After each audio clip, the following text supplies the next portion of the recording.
Hello. Hi. Good evening. I know it's been a couple weeks since we've been on, but we are so excited to be back. And here, let me adjust this a bit more. I meant to put my hat back on. My hair's kind of flattened in the top because of my hat. But tonight we're going to be talking about are you a victim or are you a victor? And I thought we could start out, I know it's a little bit of a cheesy title. Okay, we'll get that out of the way. But it's supposed to be, catchy. It's supposed to catch your eye. But I thought it would be great to start out with just talking about kind of what caught this, why this particular topic caught my attention, because this was something that I had brought to the table. And then also sort of the idea of what is a victim, and how kind of getting everybody to think about, okay, how have you been victimized? Because a lot of us have experienced things where we felt victimized, regardless of your upbringing. We've all felt like that. So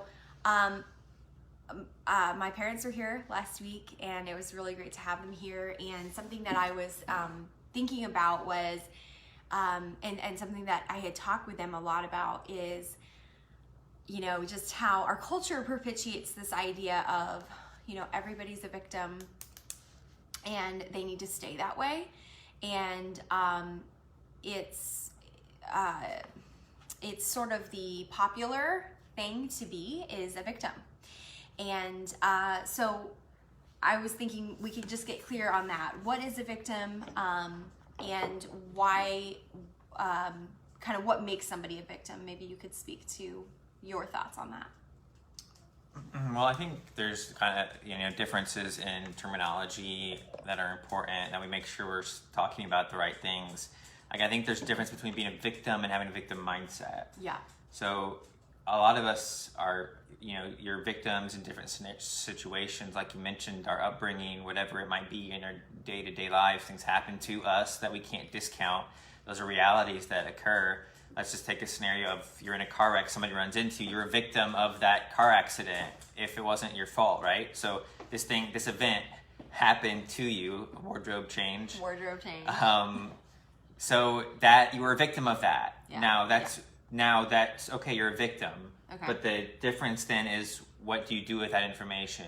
Do you wallow in self-pity that you're in a car wreck? Do you not go and get rehab if you were injured? Do you continually blame this incident happening for other things down the road not occurring because you were in this car wreck? Maybe I didn't get this job because I was late to my interview, or I was injured, so they probably didn't want somebody who was disabled. I mean, it could go on and on. Right.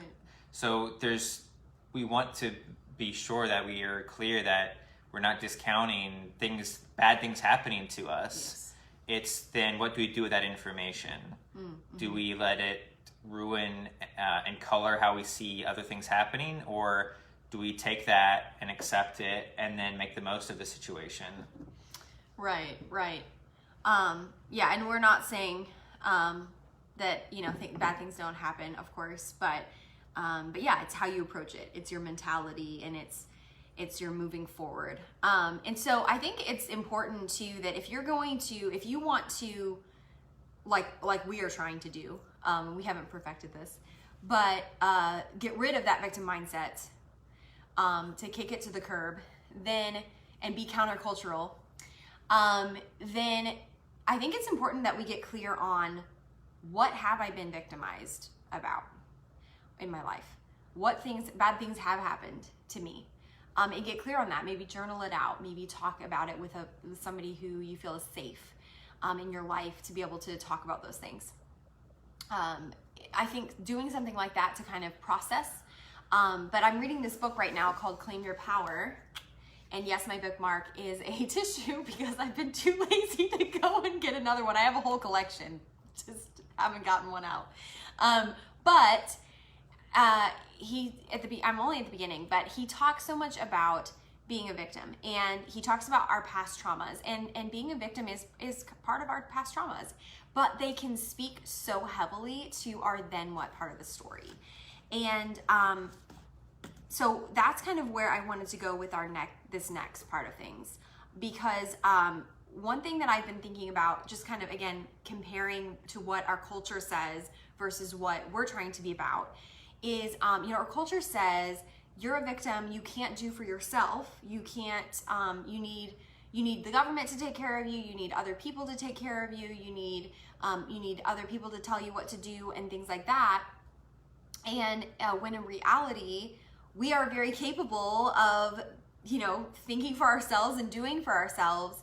And when we live in that victim mindset, we invite people to just take over, and we don't take that responsibility and that control of our situation, because we are so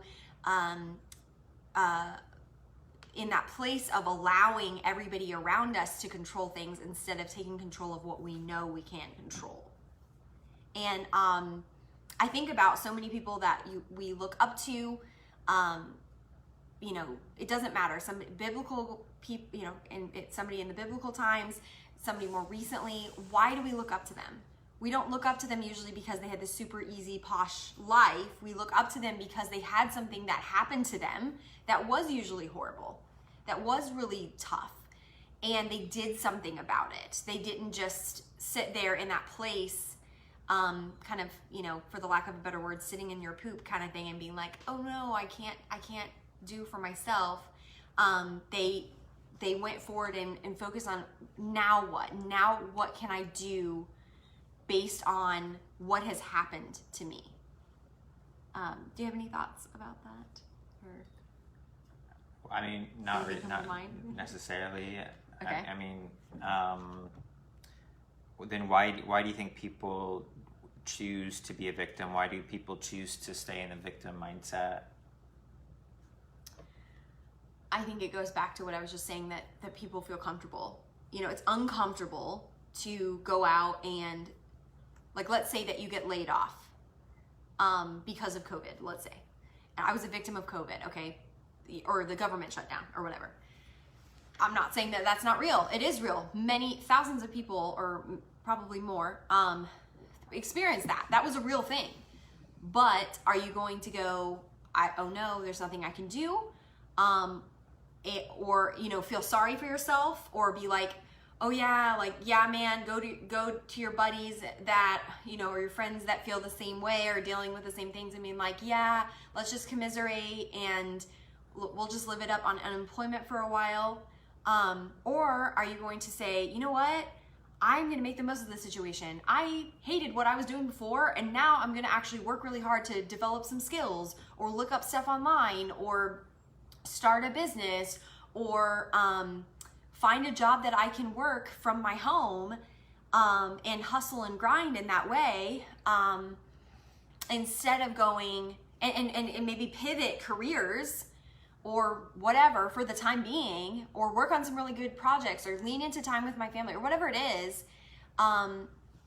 That's harder to do because it takes courage, it takes confidence, and it's not what your friends usually are doing. It's not what society says. Society says just sit back and just let the government take care of you, and really you just can't do for yourself. You're just a victim of this. Yeah, well, I think it shifts responsibility, and it eases, at least for a while, temporarily, the pain of having to deal with something and having to take action, because if I can blame somebody for my circumstance, then it's not my fault. Exactly. And as long as then, it's somebody else's fault. You even see this, you see it in all areas, but even with health, well, it's why don't we need warning labels on this food that has tons of sugar. They need to be telling, how did I know eating 50 cookies was going to get me out of shape? The people, how could they sell this?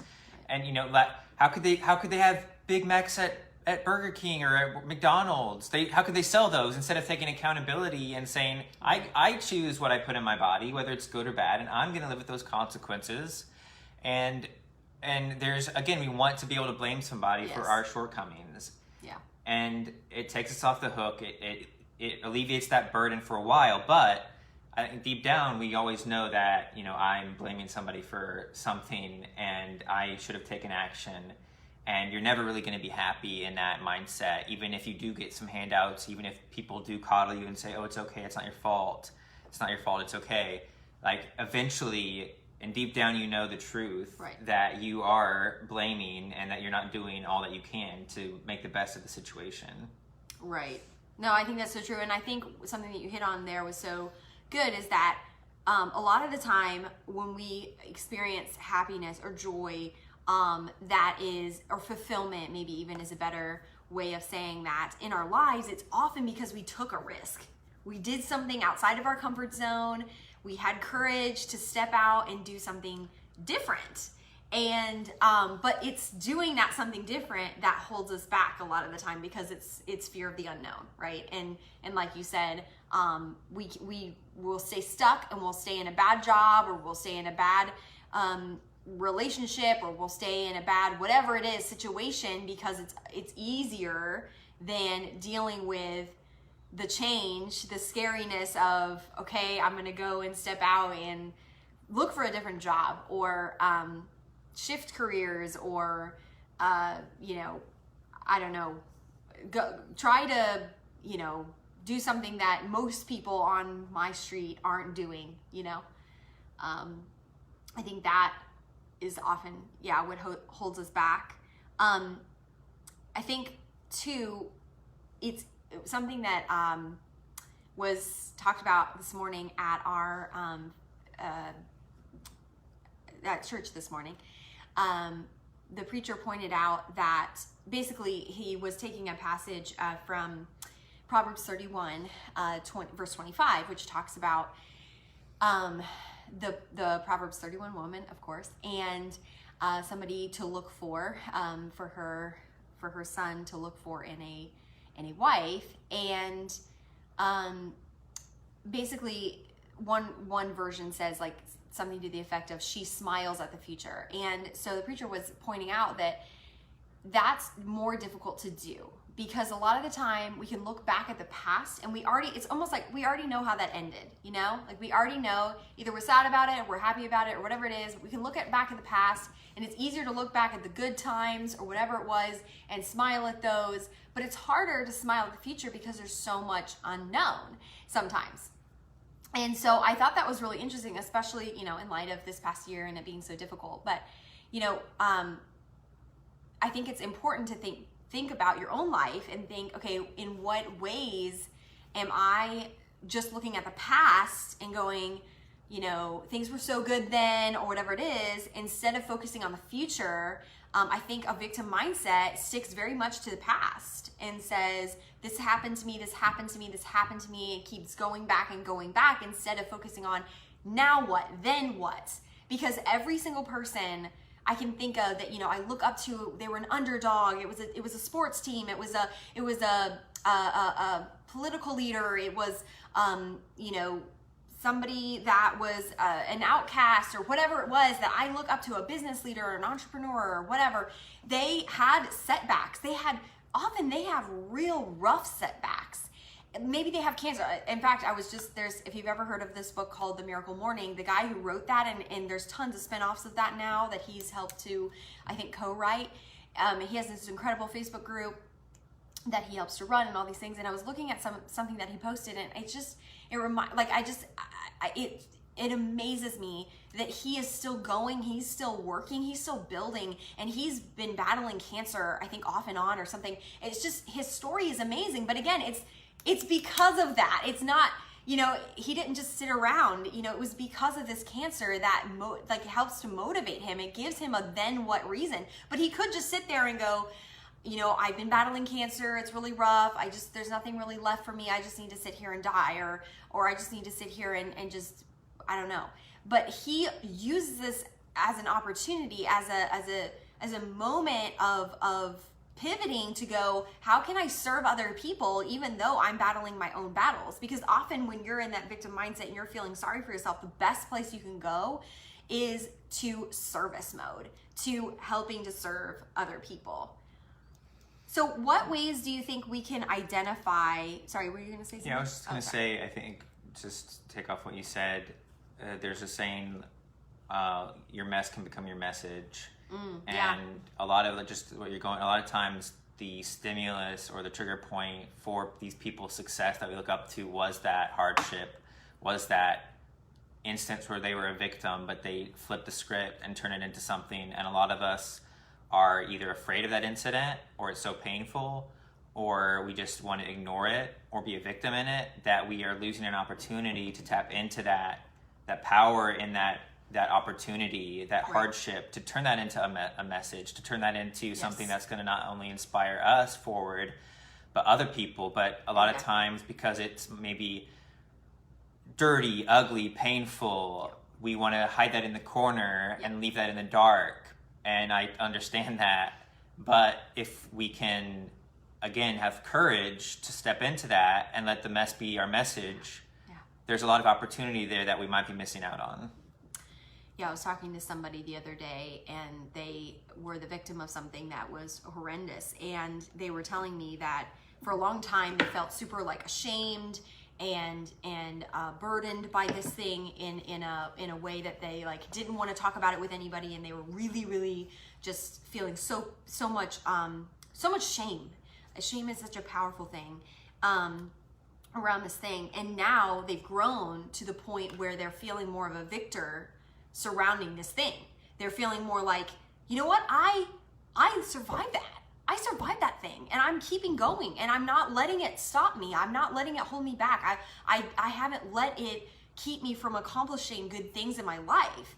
And even moving forward, they were talking about growing even more. And so that's, again, you know, we all have a choice. You know, we can kind of just sit there and let it happen and just go, oh well, or we can keep going. And I think another concept that I was thinking about, just kind of going along with this, is, do you think there are ways where we can invite something? I'm not saying asking somebody to do something to us. I'm just saying, are there ways that we can invite more bad things into our life, i.e. bad habits, bad friend groups, bad choices, things like that?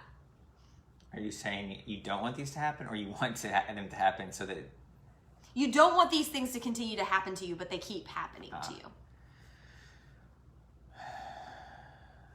I mean, I'd say any kind of perpetual situation is based on habits or choices that we're making on a consistent basis, that we're choosing, and we need to make a change to the system, our habits, or our operating procedures, if you will. I mean, just for example, to use myself, one thing that I'm struggling with now is being efficient with my time at night. When you're at the end of the day, you just want to relax, but there's other things to do that are part of your goals and you need to do, but it's easier to sit and watch television or scroll Facebook or whatever. And I keep going back to that, and I keep going back to that. So there's something in my habits, there's something in my your philosophy, your programming, even, that I keep going back to that and not changing. Right. So I think anytime there's something that's perpetual like that, whether it's friends or bad habits, then yes, it is something that we're, like you said, inviting into our life. Yeah, I've just been thinking about that. I mean, obviously, we're not talking about extreme situations here, but something where we can control, and we're saying, oh no, why did somebody steal from me again? Well, did you leave something out in plain sight, or did you not lock the door? I think sometimes we and that's a really obvious example, but you know what I mean? Just like, we are in these bad habits, we have these faulty philosophies that are giving us the same result, even though, yes, we're being victimized if somebody's coming in and stealing, but we're not locking the door. We're not doing our part to help prevent it. Now, if we lock the door, then okay. But, if we put in a security system, okay. But sometimes we sit there and go, why does this keep happening to me? Instead of looking at, okay, now I need to take a look in the mirror and go, what do I need to change? Like you with the television, or with being efficient with your time, okay, what do I need to do? Look in the mirror and go, I've got to be real with myself. What habits can I put in place? One thing in college, my parents told me, when I went off to college, my parents told me, they always said, if you're not in a circumstance where a bad thing can happen, it won't happen. It's super unlikely to happen. So like if you're not in a circumstance where you're alone at night in the middle of campus, then it's a lot less likely that something bad is going to happen to you, right? Because you're not alone and you're not putting yourself in that bad situation. So yeah, it's still possible bad things can happen to you, but as long as you're limiting those circumstances, you're going to cut way down on your chances of that thing happening. And I think some of us walk into these situations time and time again, and we're putting ourselves in those situations instead of. Yeah, I mean, we've talked about this example before, but it's about healthy eating. Right. If you put the ice cream in the fridge and there's a cold carton, it's going to get eaten. Right. So you just don't buy the ice cream, or you just buy a little container of it. Right. It's the same thing with Megan bought some candy this week, and I said, please hide that because I don't want to eat it. Because I know if I saw it, I'm going to eat it. And so it's the same like what you're saying. Right. We sometimes set ourselves up for failure. Yeah. And then you ask, well, why did I gain 10 pounds this week? Well, it's because you had ice cream in the fridge. Right. That you could have prevented. Right. Right. Exactly. Just if it's not there, then it can't be an issue. Right. So I wanted to quickly address, Sarah had a question. Do human beings have inherent rights? If so, what are they?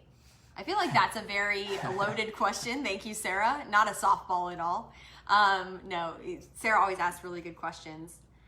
I mean, to be honest, I'm not sure the context exactly, and maybe I'm missing the connection between victimhood and this. I'd have to think about it a lot more, but just offhand, I think we have to separate. You know, we have American ideals of what our rights are as humans. You know, life, liberty, pursuit of happiness. Right. That aren't necessarily, they're blessings, but they aren't necessarily human rights. I would say that, God gives us the right to pursue a relationship with Him. He gives us the right to the freedom, like we talked about this morning, to have, or we talked about tonight actually in Bible class. He gives us the freedom to pursue a relationship with Him and have the liberty to have real spiritual freedom. Mm-hmm. Those, I think, are human rights that God's bestowed on us as children of His. We have a lot of spiritual rights as far as humanity outside of that. Mm-hmm. I wouldn't, not off the top of my head, I don't think we necessarily have a right to be happy or live free. How we understand freedom in the U.S., I don't think those are necessarily human rights.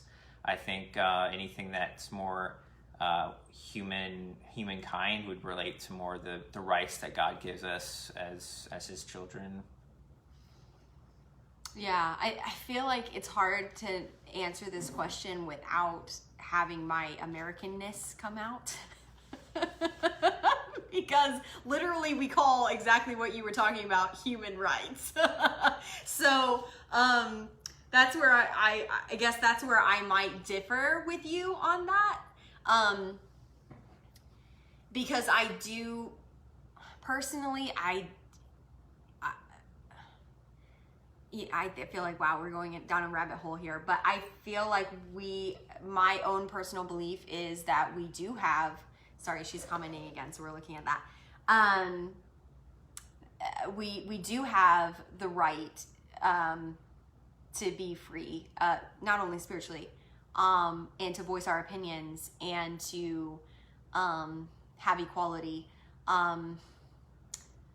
But again, that just might be my Americanness coming out. I think also I could say from a very physical standpoint, I think we have the right to say no, don't talk to me in that way, or don't touch me in that way, or don't be near me in that way. I think, just from a very physical standpoint, or even emotional, mental, if somebody's being cruel to you in that way, just saying no, or setting a boundary. I think, but I think maybe where right intersects with, a right, I feel like is often sort of a hammer that we say well, this is my right, this is what I'm owed, this is what I deserve. And I feel like that kind of intersects with what we're talking about a little bit with the victim mindset, because we may feel like we're owed or deserve happiness, for example, but we're not doing our part to look in the mirror and just what we were just talking about and actually change things from our standpoint.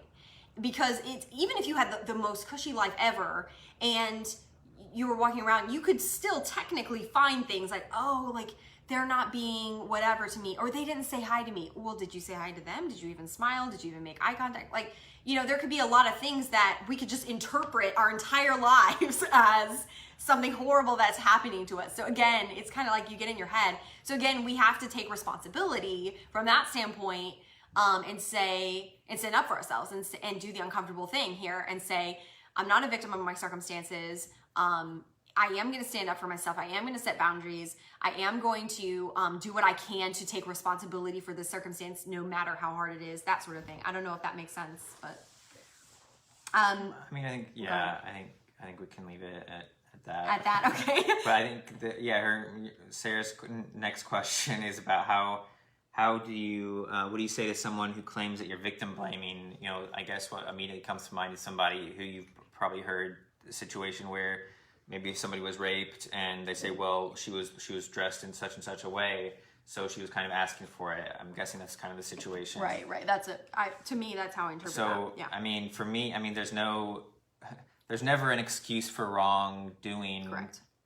For taking advantage of anybody in that Correct. way or any other way. Yep. And so that's always the first thing, Yep. that there's never a situation where you can, where somebody's bringing evil upon themselves that's excusable. Right.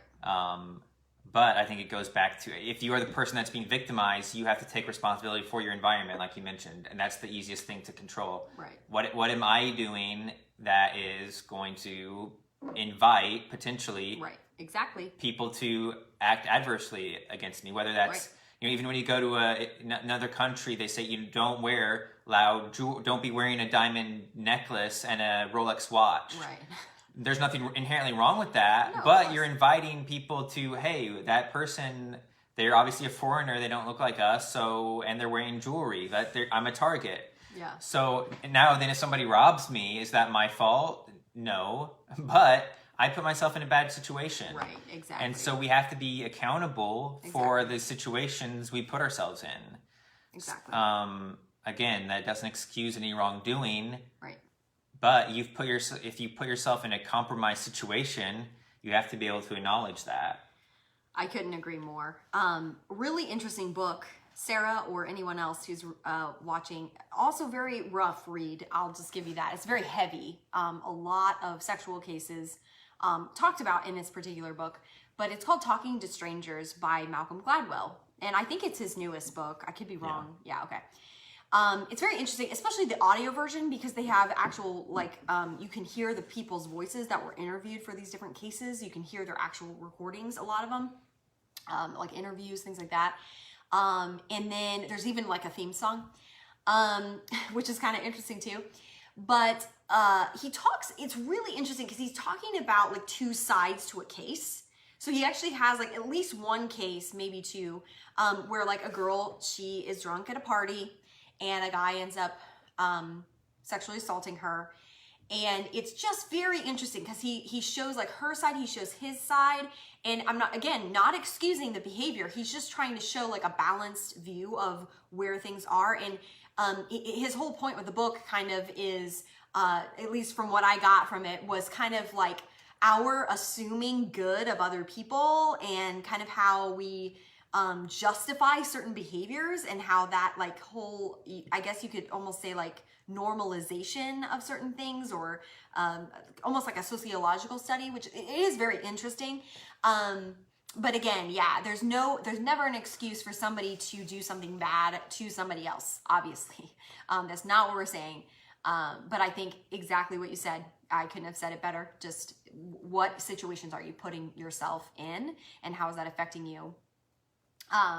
And you know, again, kind of going back to this Claim Your Power book, he talks about basically how your trauma can become or speak to your own life's purpose, which is kind of seems backwards, because we think like, oh, this is my passion, like this is what I'm supposed to do in life. And not to say that's not true, but he kind of speaks to like, if you've had a trauma in a certain area, that's happened to you that will often speak to something that you could really do a lot of good in, because you could talk about your own experience. And again, turning your mess into your message is just really incredible, and you can inspire people in a way that's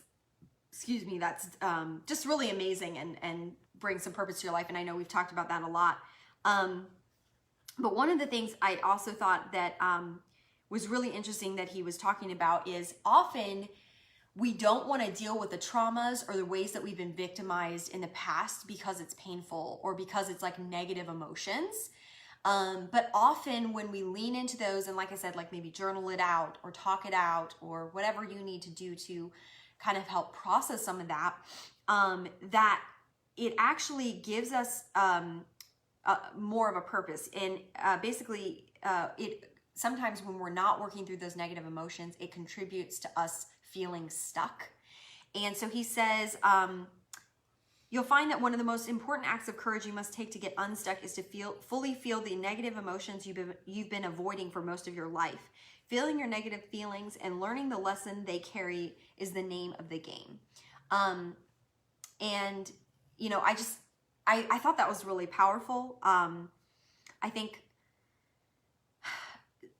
leaning into those, speaking truth over those, and then allowing that to be your launch point to your then what part of the story. Allowing that to be the start of your new chapter instead of it being your identity. Instead of saying, I am the victim or I am the wounded, it's I am a person that was wounded. I am a person who was victimized. That's different, right? We're not taking that on as an identity. We're just saying this thing happened to me. I don't know if that triggered any closing thoughts for you, but. No, I don't think so. Okay, awesome. Well, anyways, I hope you guys got something really useful out of this episode. I feel really passionately about this because I think this victim mindset contributes to so much apathy, and we want to be people and help you all be people, hopefully, can encourage you all to be people who are going out and chasing after the things that they want in life, and chasing and finding your purpose and living a life that is already kind of out of the norm, because we're saying no more some days. We're not a victim to that mindset anymore of one day I'll do this. We're saying, yes, it's going to happen. We're speaking, you know, that possibility and what could happen essentially into our life, into our circumstances, and then going out and actually taking responsibility and making it happen. So we would love it if you would follow us on Instagram at No More Somedays with a Z. Once we hit 100 subscribers, is that what it's called? Followers. There we go. Not subscribers, followers on there. We are going to do a giveaway, and for every 100, I think we're going to be doing another giveaway. So that's super fun. And then also, of course, subscribe and share on YouTube. Our name on there is, of course, No More Somedays, just spelled normally. And we just look forward to talking with you guys next week. Thanks for watching. All right. Good night, guys.